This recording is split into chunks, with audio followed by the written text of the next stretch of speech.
There's some sparks going on with Hunter, I think. Don't tell Nick that.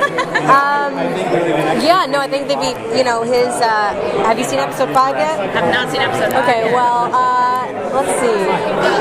No, I think that they definitely have like a really quick banter back and forth. They're almost like siblings in the sense where they have that really playful banter. Nick and I have that anyway in real life. One of my favorite things to do is have fans tweet stills of the show where he looks really stupid, and that's a really fun pastime for me. So they kind of brought that energy and they started writing it into the characters. But yeah, I think there's definitely a little bit of connection between the two of them. We'll see what happens though, because there's been a lot of mention of his ex-wife, so maybe she'll pop in. When and how it happens is such a long Maybe. We have to make sure that it's in the right place at the right time. It's also the other thing that's very hard to keep in mind is because we're a television show and we're on once lots of going on, different galaxies, different species, lots happening with Sky.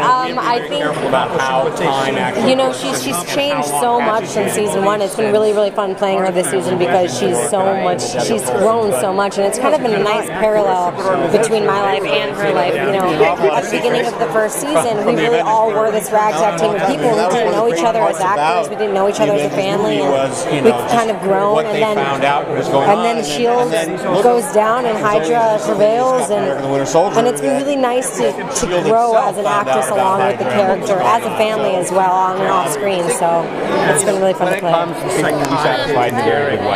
Were you surprised to hear that Robert Downey Jr. wanted to guest star? I mean, that's an interaction I've I don't know if surprise is the right word, but as much as delighted. Oh, I know. I think really the thing that came out. No, I think they're so sweet together. And what Joss said to us at the beginning of the series is this relationship will never get catty. This is a relationship, and lots of shows do that. Between women, it's for some reason they like to pin them against each other. But from the minute, these are two people who come from completely different worlds and have really found a liking in each other and really found a bond, which is so nice because they're so different, and which is very similar for me and Elizabeth as well, because we're very, very different in personalities, but we're really great friends. So it's been really nice on and off screen. Not aware of who we are and what we're doing.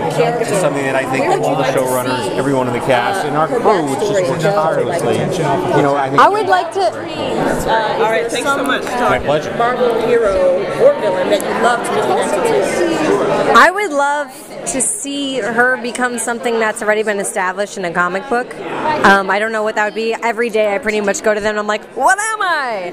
Am I Mantis? Like, am I? And I always guess, and they're like, no. And even if we were, we wouldn't tell you, so shut up. But I really trust with what they're going to do with me, and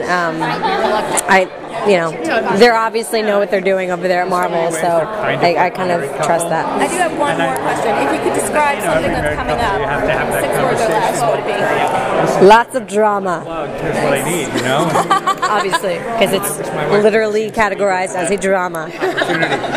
Thank you. No problem. Have a good one. Thank you.